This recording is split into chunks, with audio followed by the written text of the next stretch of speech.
Oke. Assalamualaikum warahmatullahi wabarakatuh. Perkenalkan, nama saya Mutiara Ramadhani Putri dengan NIM 2022-0302-244.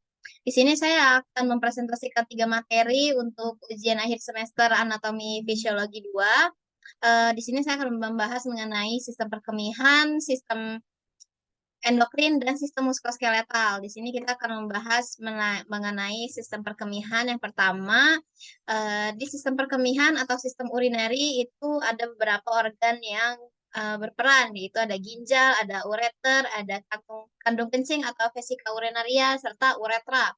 Lalu ada juga fungsinya, yaitu si ginjal berfungsi untuk mensekresikan urin, lalu ureter itu berfungsi untuk menyalurkan urin, kandung kencing itu berfungsi untuk menampung urin, dan uretra itu berfungsi untuk menyalurkan urin ke luar tubuh.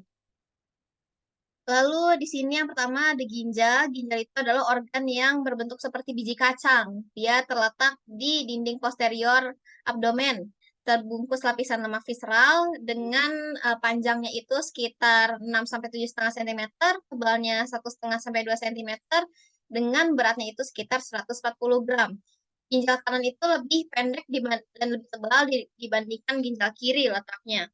Dan dalam menjalankan fungsinya di sistem perkemihan ini, ginjal itu punya bagian yang namanya nefron. Nefron itu adalah satuan fungsional dari ginjal, dan dalam satu ginjal itu ada sekitar 1 juta nefron. Jadi dalam tubuh manusia ada sekitar 2 juta nefron dalam tubuhnya. Nah, bisa kita lihat untuk struktur nefron di sini ada di sebelah kanan, yaitu ada bagian-bagiannya, yaitu ada glomerulus, ada tubulus contortus proximal, ada lengkung Henle, ada tubulus contortus distal, dan ada ductus collectivus. Nah, nefron ini adalah yang berperan dalam menyaring darah untuk membentuk urin. Nah, di sini ada proses pembentukan urin, di mana dalam proses pembentukan urin ini akan terjadi proses filtrasi, proses reabsorpsi, dan proses augmentasi, di mana darah itu akan difiltrasi di glomerulus dan akan membentuk urin primer. Urin primer ini isinya adalah garam, air, urea, amonia, glukosa, serta ion organik lainnya. Lalu setelah urin primer ini terbentuk, dia akan dibawa ke tubulus contortus proximal dan akan dilakukan reabsorpsi untuk membentuk urin sekunder. Urin sekunder ini isinya adalah urea, garam, pigmen empedu, dan air. Dan pigmen empedu ini adalah zat yang membuat urin itu bisa berbau dan berwarna. Lalu selanjutnya urin sekunder ini akan menuju ke lengkung Henle yang selanjutnya akan masuk ke tubulus contortus distal. Di tubulus contortus distal ini terjadilah proses augmentasi, yaitu proses pengumpulan urin yang selanjutnya akan disalurkan ke tubulus collectivus dan dikeluarkan melalui pelvis renalis yang akan selanjutnya dibawa ke ureter.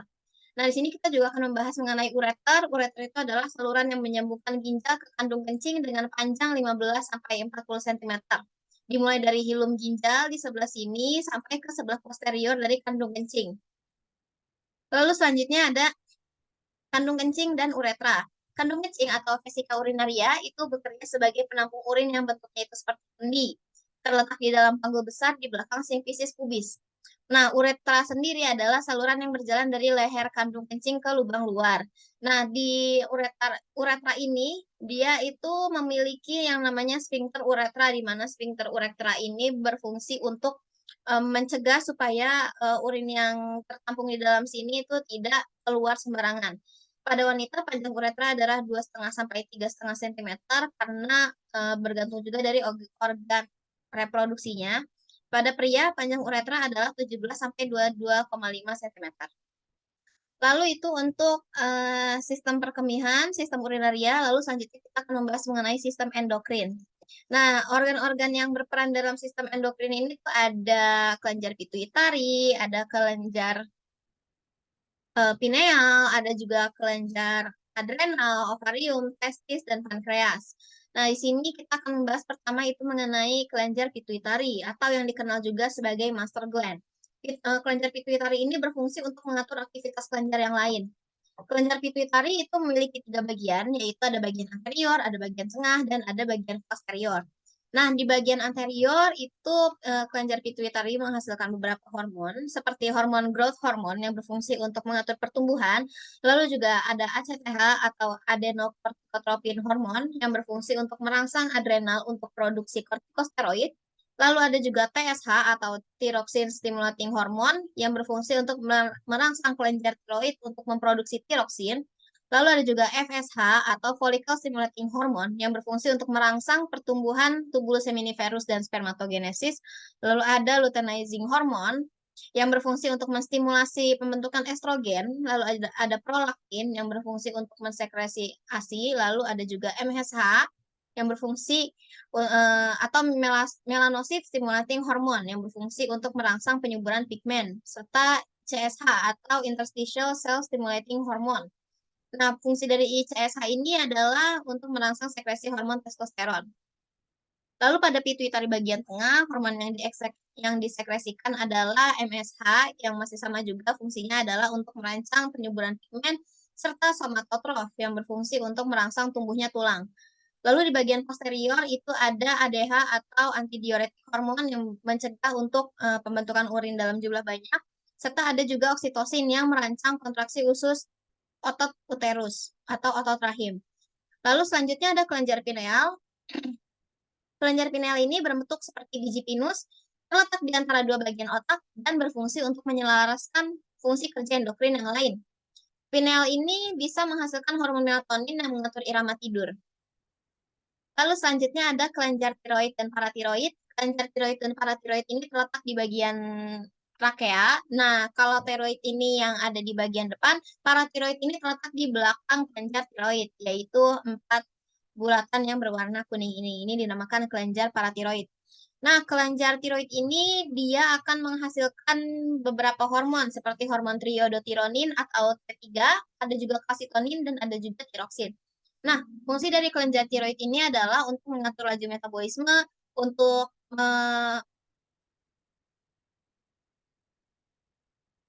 mengontrol pertumbuhan syaraf dan tulang, untuk mensekresi growth hormone dan gonadotropin, serta mengatur ritme pernafasan. Lalu untuk paratiroid ini, dia berfungsi untuk melakukan homeostasis kalsium oleh paratiroid hormon, dan paratiroid hormon yang ada di ginjal itu dia berfungsi untuk meningkatkan reabsorpsi kalsium. Paratiroid hormon yang ada di tulang itu dia berfungsi untuk melakukan stimulasi osteoplastis, dan paratiroid hormon yang ada di usus itu berfungsi untuk meningkatkan absorpsi kalsium.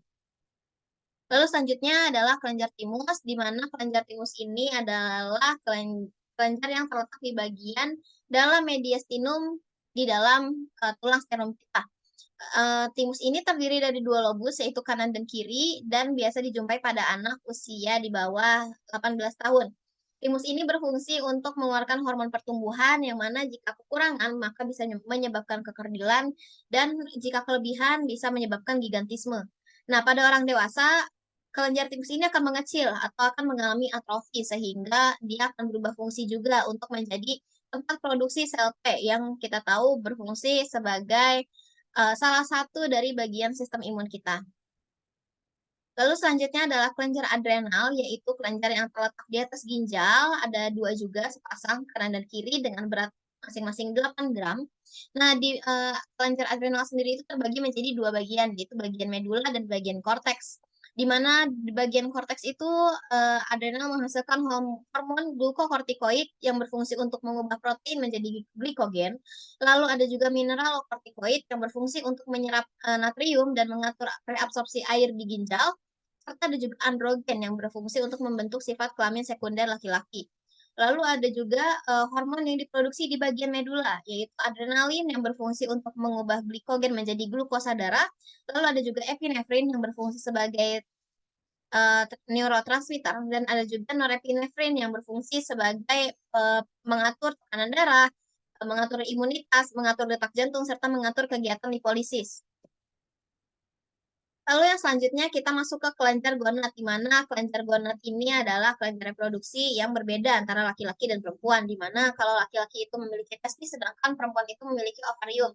Nah, pada wanita, kelenjar gonad itu menghasilkan hormon estrogen dan progesteron, di mana estrogen itu dia berfungsi untuk mengatur siklus menstruasi, menunjang kehamilan yang sehat, hingga membantu menjaga kesehatan jantung.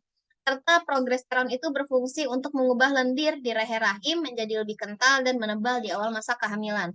Sedangkan pada laki-laki, kelenjar gonadnya itu menghasilkan testosteron, di mana hal ini bisa berfungsi untuk mempengaruhi libido, mempengaruhi pembentukan massa otot, dan menjaga ketahanan dari energi. Berikut adalah anatominya. Nah, yang selanjutnya adalah kelenjar pankreas, di mana lebih tepatnya adalah di pulau-pulau Langerhansnya. Nah, pankreas ini terletak di retroperitoneal, rongga abdomen atas, dan berfungsi sebagai kelenjar eksokim dan endokrin.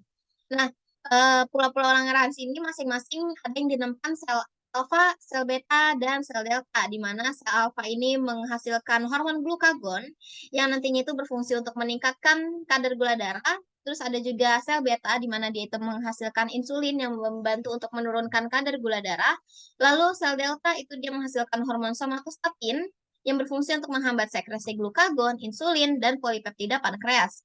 Lalu ada juga hormon gastrin yang digunakan untuk memicu sekresi getah lambung, dan ada juga polipeptida pankreas yang berfungsi untuk merangsang sekresi endokrin pada pankreas, dan akhirnya bisa membantu dan berperan penting dalam sistem pencernaan tubuh.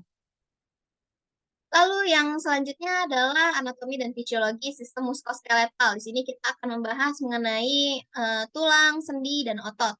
Nah, sekarang kita akan bahas dulu mengenai tulang, di mana jika kita lihat dari materi penyusunnya, tulang itu terbagi menjadi tulang rawan dan tulang sejati, di mana tulang rawan itu terbagi lagi menjadi tiga, yaitu ada tulang rawan hialin, fibrosa, dan elastik, dan ada juga tulang rawan sejati atau yang bisa kita sebut sebagai osteon.